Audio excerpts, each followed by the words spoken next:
Welcome to the Learning Can't Wait podcast, a Full Mind production. At Full Mind, our vision is to ensure every child has access to an exceptional education.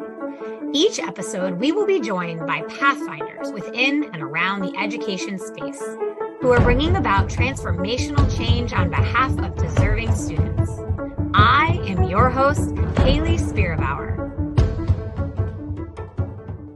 Welcome back, everybody. Today's Learning Can't Wait podcast episode, I think, has an unmatched guest, just an incredible force and energy. You may have read one of her books, you may have listened to her podcast, or you may know her from the classroom. We have Shakira Langley, published author, millennial teacher podcast host, and classroom teacher with us today. Shakira, welcome. Hi, Haley. Thank you for having me. It's good to be here. It is an incredible honor to have you on the podcast. I am a super fan. Once I learned about your podcast, I am a super fan of it now. And maybe I think the folks listening that did not already know about you will be as well by the end of today's episode. Oh, I hope so. Let's do it. I know. So Shakira, I gave you the heads up that I always ask the same first question. It's kind of philosophical and woo-woo, but I like it because it gets people to dig in deep to themselves. So the question that I want to ask you to start us off is, how did you come to be the personal and professional version of yourself? Ooh, when you said it last week, I had some time to think of it. And I was like, wow, that's deep. Like, I got to go all the way back. But when I think of like personal and professional, I feel like the two intertwine.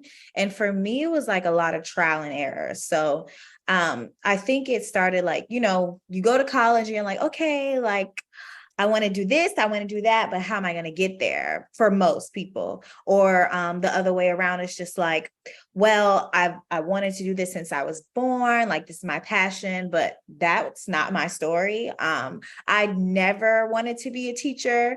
I always said it flew into my lap, and I definitely think it's a calling. But I went to school, and for a while I was a general major. My mom was like, girl, what are you going to do? And then I was like, well, nurses make money, so maybe let me try nursing. And so then the program was down, and I was just like, you really don't know what you're doing. And so I was like, well, I do like kids, and I do want to work somewhere in that field. So let me try psychology and like working with children on the spectrum or with different disorders. And so studied psychology, and I liked it, but I didn't fall in love with it. And so like all throughout college, it was like a up and down, like I'm happy to be here, I'm happy to be in school, but like this is not really filling me. And so figured out who I was in college, like my voice and like who I am, like my style and this, that, and the third, but like that professional piece still wasn't there. And so my senior year, I was at every job fair you can think of, and they had a teaching residency booth. And I was like, well, let me see what that's about. And so that's how I fell into teaching. And the first year still was like hell, if I can be completely honest. Like, I went through the program and I wanted to be the checkoff teacher. I wanted to be the teacher that they named in the book, and that still wasn't working for me. And so I was like, look, girl, you got to figure something out. Like, this is not working. And so when I flipped the switch from making it feel good to wanting to look good on paper, that's when the professional and the personal intertwine, because I fell in love with the work, I fell in love with the students, and then I fell in love with the actual craft. And so that's how I'm like almost 9 years later in education. So trial and error for me, for sure. What I love about that answer is the implicit nature of failing that is so a part of the process of discovery. Mm-hmm. You think about scientists. Scientists don't succeed every time they do an experiment. They fail, right, and they learn from that failure. And there's so often the stigma of not knowing everything in our society. Like, you have to be an expert. You have to, in yourself, in your profession, in your career. And you just like kick this podcast off with some real vulnerability of trial and error, which has this implicit nature of failing. And I love that. Thank you. I just kind of feel like, especially like in my generation, we just want to look good on paper and look good in person. But deep down inside, some people are really struggling. And I did not want that to be my story. And then especially like the line of work with teachers, we want to be perfect because, you know, we have 16 or more children looking at us. And then you got that buzz in your background, like you're leading the next generation. And that in itself is heavy. So I wasn't going to carry that and then not be like emotionally happy. So I had to figure out the two, and I am not afraid to say that I failed. And I feel like from ashes becomes beauty. So that's what happens. I'm kind of speechless because the way you speak about why it's important for you to be in it both mentally and physically is, I think, what makes teaching so challenging. It's not just about you. It's about these babies, these humans in front of you whose education is really in your hands and their future is dependent on the teacher. That is the challenge of education. When you look around, given you've been in this profession for 9 years, what do you notice helps other teachers persevere through the challenging times? Like, you've named for yourself how you've gotten there, but what do you see as a collective when you look around? I'm like a more of an observer. And so like when I see like new teachers come in and they're like, oh, I don't need help. Oh, I got this. And then we get in the thick of it. And then next thing you know, you get a knock on the door. And I'm still famous for doing that 9 years later. I still knock and ask. Yes. It's just like, you have to come to a point where it's like, I cannot do this work by myself.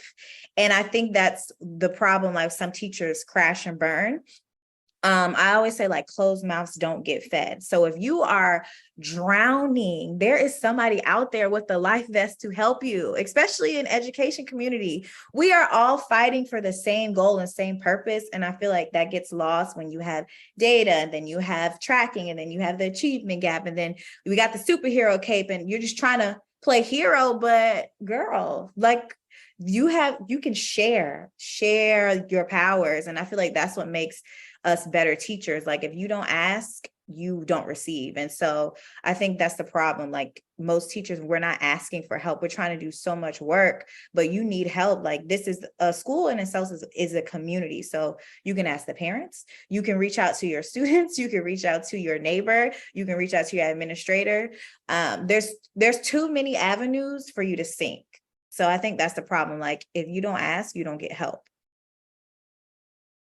Yes. Yes. Well, and it's hard. It's hard. You don't want, like you said earlier, you don't want to be a failure. You don't want to be messing up, but you're right. The best way to avoid that is to be telling people, hey, this is what I need. Mm-hmm. Advocating for yourself so that you can help your students. That's hard for some folks. Yeah. Yeah. And I know, cause like I'm a talker. Like I don't have no issue like knocking and putting my pride down to the side. But for some people, it's just like, I don't know how to do that. And that's fair too. But I just feel like wouldn't you rather ask instead of sink and drown and then like regret, like live in regret, knowing that you could have done something, you should have done something, but you didn't. So I feel like there's different ways. Like I'm vocal, like I can say it out loud. Like maybe you can send an email. It just depends on like who you are. But I feel like regardless of how your needs need to be met, it can be done. So I think that takes a lot of like soul searching too. We're naming here that the onus would fall on the teacher themselves, but I want to call out that the way you and I met is actually because you were involved in a mentor-mentee relationship with my colleague. Shout out to Amy. Hey, Amy. So let's talk. That's a proactive strategy, a school that you've worked in, and actually schools I've worked in have to ensure that teachers have a direct line of access to somebody to support. So what did that look like for you? What did you get from that? How are you implementing it today? Let's just talk all thing mentor-mentee. Yes. First of all, shout out to Amy, because let me tell you, I did not know what I was doing. And it just like I said earlier, like coming from the residency, like over the summer, granted, we were still learning as we go, but like over the summer, it's like, okay, like the cocky in me was like, girl, you just went through a whole crash course. You got this. But when that first child walked through that door and parents was crying, kids was crying, and the biting started, I said, what is happening? When I was teaching to the wall last week, they didn't tell me that all of this was going to happen. You're like, nobody was crying but me last week. But now there's 16 other people and there's Right. parents, and we got to teach these kids how to read and write. So you got to figure this out. And so I feel like immediately it was just like, look, this woman is here to help you. She's done it, she's doing it. And either you're going to sink or y'all are going to learn how to be a partnership. And so not immediately, but it had to happen. Like, I'm not going to say it was a forced friendship, but it was like, look, you need the help. I am here to help you. So like, don't be afraid. And I kind of feel like she like took charge, which I didn't know that I needed at the time, because like straight out of college, I'm like, okay, well, like I'm ready for the real world. I can do this, but I could not do it. And so I had to learn how to take the back seat and learn her style, and then learn like the teaching techniques, and then learn the kids and the community and put it all in one pot. And that's how eventually I became successful.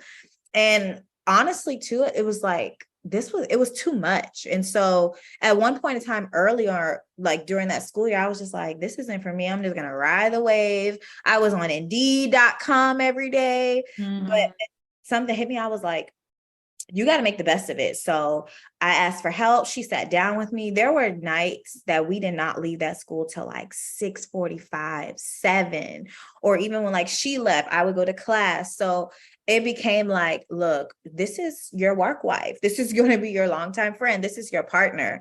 And so I wanted to have an experience where I just learned how to take the back seat and learn, because if not, it was going to be hell for me, for her, and for the kids. Because if you think about it, like you are at work more than you are at home with your family, with anybody else. And so I wanted to not be miserable anymore. So I took the back seat. I learned from her. And then eventually like we like knew each other. We knew like and then eventually it was like, oh, well, you're good with Martley or whoever was in the classroom. And so we just like piggybacked off each other. So eventually it became like, okay, just sit, be still. And then it's like, I'm going to slowly pull you in. And then I was able to soar at the end of the year. So it was just about learning how to listen and just be okay with not knowing. Like, you're a teacher, yes, but you don't know everything. So that was a piece of humble pie. Well, listen, and again, this is in education, you know, you said yourself, you still like to learn, and this is all about learning. You know what I really appreciate too, though? You have an episode of the podcast called Just Wanting to Teach. And the tough part about teaching, I think, is all the things that go with it that are not just teaching. Yes. You and I spoke at length when we first met about the politics of teaching. So I want to talk to you about, I mean, you're still in the classroom. You're still doing the incredible work of educating hearts and minds. And there's a pretty public political dialogue is a really generous term. We're going to call it a dialogue about the way we teach, what physical materials can be in front of children in parts of this country. How is that playing out for you in your brain and in reality? Ooh, okay. So I feel like politics and education has many layers, specifically because like we have so many, I feel like there's power and there's privilege in education. Like, we have the power to like make creative spaces in our classroom, but at the same time, there's like there's the media who is down our backs. There's different things that we have to consider when we look at all students, regardless of gender or religious background, ethnicity. And then you have just standards. And so the power to like have the creative space kind of gets like shadowed at times, because it's like, you want to do this, you want to do that, but I can't offend this person. I got to tread lightly with this, but then I still got to teach. And I gotta figure out how to meet the needs of all learners. And so I think everything just gets lost in translation, especially millennials. We're trying to do it all. Like we want to, in our words, stay woke. And we want to, like just have a whole new way of education, but sometimes that can't happen, sadly. So in my personal brain, I feel like it can all be done. But then when I think about like, look, this is your profession, like this is your career. You have to be mindful of everybody and everything. And so I think it's hard for the balance being to stay easy in the middle, just because there's so many other factors. So can it be done? Yes, but to a certain extreme. I just think that's where the power comes into, because like there's so many people over us. So yeah, we got that privilege, but they got the power. So I don't want to flip the switch every time somebody comes in my room. If I want to do this or that paperwork or read this or that book, I don't know if I'm going to get a phone call on my way driving home from a parent that's angry. I don't know if I'm going to get called into the office the next day. So the privilege and the power, it gets mixed. And I think that's where we're like running into a lot of issues. And still like the news is highlighting, we're all leaving, but we're also too still all trying to do the work too. So it has to be like a happy medium. I think that's the biggest issue right now, if I answered your question. Yeah, I mean, it's such a big topic. Mm-hmm. And I don't want to quickly segue, so we'll pin this for a second. But for me, when I think about you and how you've created this platform and space on the Millennial Teacher podcast to talk about some of these politics, right? Your last episode that aired in July was on anti-racist education. Yes. You've now, I don't want to put words in your mouth, but like it feels to me as if you have found a place in a space to address some of the politics outside of the four walls of your classroom.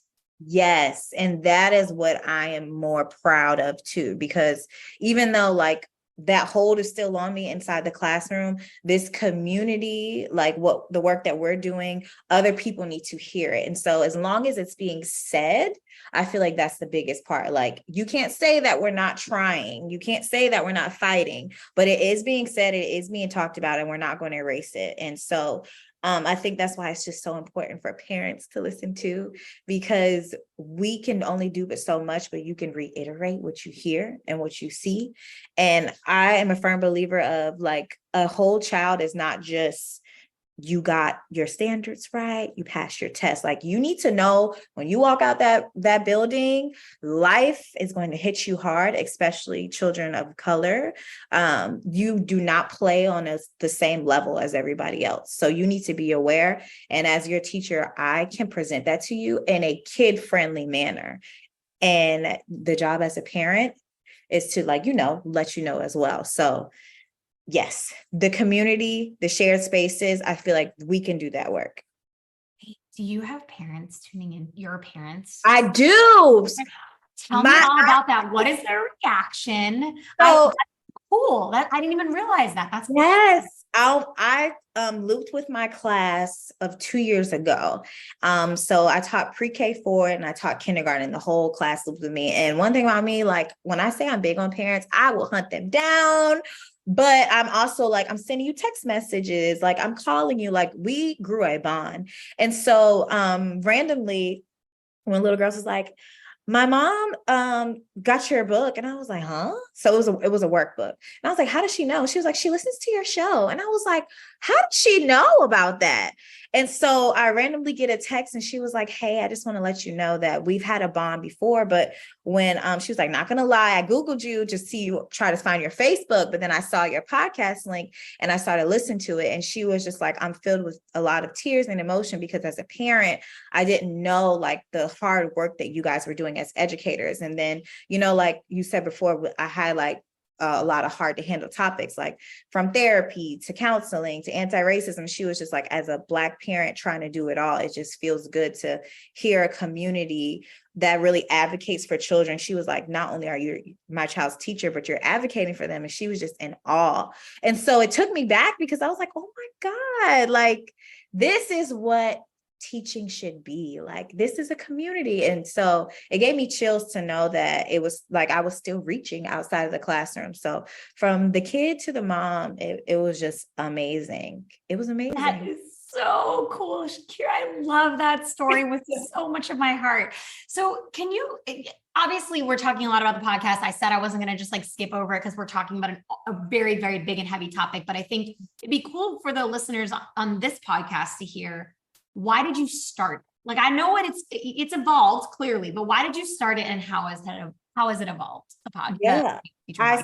This goes back to your first question, like personal and professional. It started from trial and error. Like that residency year, I lied to you not. So it was a whole bunch of us, and I like befriended a few girls, and we would come over and we're laminating, cutting, gluing, crying or laughing, trying to get it all done. And I just remember telling them, like, y'all, we all have the same issues, and I wouldn't have known y'all were struggling if I didn't say it. And then you guys like, oh my gosh, well, we're thinking the same thing. And I'm like, we're just sitting here complaining about the work, not only just like the labor part, but everything else that comes with it. And I was like, closed mouths don't get fed. And I was like, I hate when it, to this day, it just makes me cringe when people are like, you're a teacher, good for you. Like, what does that even mean? Yeah.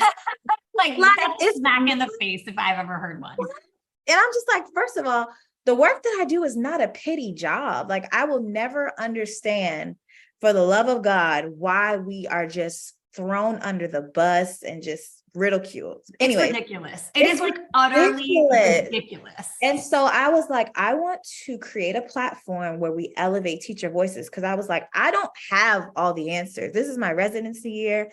I'm drowning. You guys are drowning. We need help. And I was like, we're not the only ones who feels like this.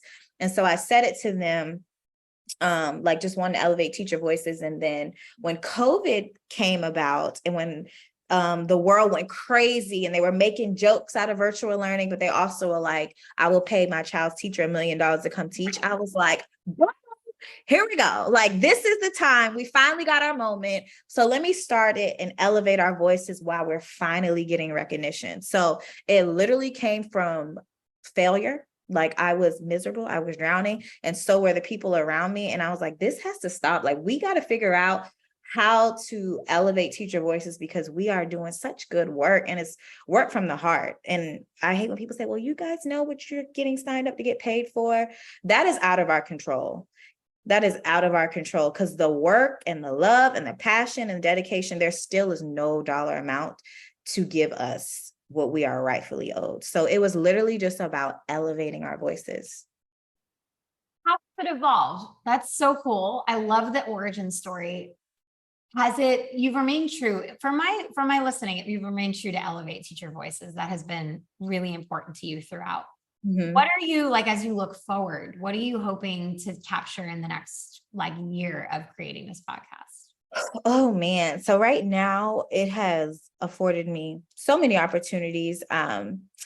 Like, we've had some public figure representation, charity events. I was like on my local news, but now it's to like, I want to, and then my apparel line, I don't know if I spoke about that, but it's called Tips for Teachers Apparel.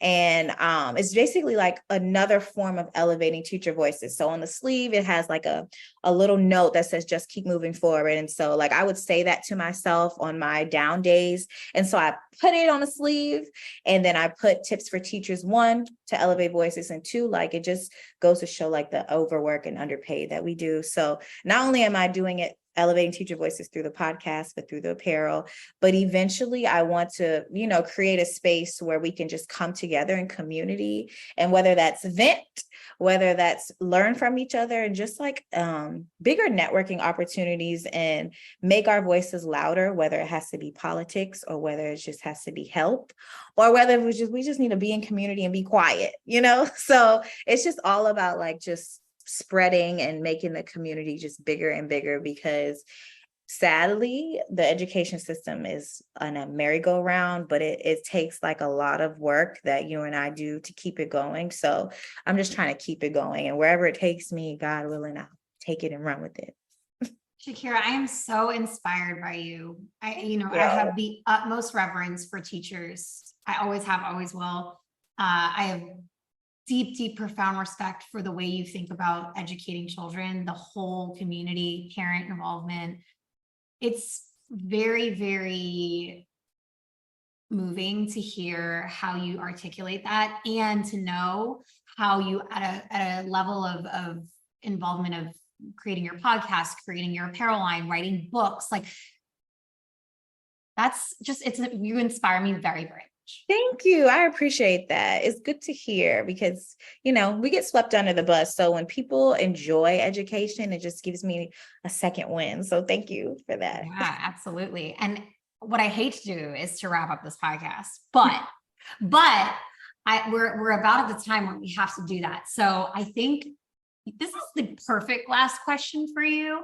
And You've answered it in different ways and places throughout this episode. But my forever last question is, what advice would you give a teacher starting their career? Ask for help. Day one. I don't care if you need help putting up your bulletin board. Ask for help. Amy will be the first to tell you, I couldn't even put the door together. Y'all are like, I just feel like day one, we're so ready to learn and just be that Mary Poppins teacher. No, no, you have got to ask for help. And to this day, like I said, 9 years later, I am asking for help. And going back to the co-teaching, me and my partner now, we can literally read each other. Like all I have to do is look at her. And so number one, ask for help. Because 9 times out of 10, somebody in that room is waiting for you to ask what they're thinking. Again, closed mouths don't get fed. Your partner is with you for 10 long months. And if you don't have a partner, you have help and you have a community. If you are new to an area, I'm a Southern girl. So when I went to DC, it was a whole new world for me. And I knew if I wanted to make an impact, not only in the classroom, like I had to go out in the community, I had to learn about it. So if you're new to an area, definitely take the time out to learn about the community, learn the people there, and then bring it into that education space. I think that's more important before you, those first 6 weeks, like community, help, safe space. And then I just feel like it's smooth sailing from there. Yeah, that's it. And you are not alone. Don't try to be the end all be all, because we are in a community and we're here to help, and we all got a common goal to have the kids succeed. So you're not alone. Ask for help and it'll pay off. And it's okay to cry. It is okay to cry. Oh my goodness. Yes. Yes. I feel like that's a great way to end. It's okay to cry. It's okay to cry, but but don't rob yourself of your peace, your joy, your happiness. Yes. Yes, totally. Oh, Shakira, brilliant. I am so grateful you joined me on the podcast today. Before we say our goodbyes, do you want to plug your book, your podcast, and your apparel? Yes, sure. One more time, just for folks to wrap it up. Yes. So I am Shakira Langley. You can find me at Shakira _ on Instagram. One day you might see me out with my family. The one day you might see education. Strictly millennial teacher for sure. I'm not going to hide that. If you have children from ages 3 to 5, you can find my book. It's a children's workbook. I'm on my way to pre-K on Amazon. And if you want some trendy teacher tees, you can go to Tips for Teachers Apparel and get you a hoodie, crew neck, tote bag, and make sure you just tag and follow me, and be sure to subscribe to the Millennial Teacher Podcast. Amazing. Thank you, Haley. Yes, Shakira, I'm so grateful you came on the podcast today. Thank you to Amy for introducing us. Shout out to you, Amy. And Shakira, thank you for being an absolute light. I appreciate the joy you bring to education. As you named, the media is very back and forth about education and teachers, and light is important here. This is very, very valuable work, and you are doing a fantastic job of both sharing your joy and sharing the important conversations that need to happen in and around the classroom. So thank you for joining the Learning Can't Wait podcast today. Thank you. Thanks to everybody who tuned in today. Thanks for listening to the Learning Can't Wait podcast. If you like what you heard, please rate, review, and share this episode. Be the first to know when we have a new episode by subscribing wherever you listen to podcasts. If you'd like to be a guest on the show or have a suggestion for an episode, email us at podcast@fullmindlearning.com.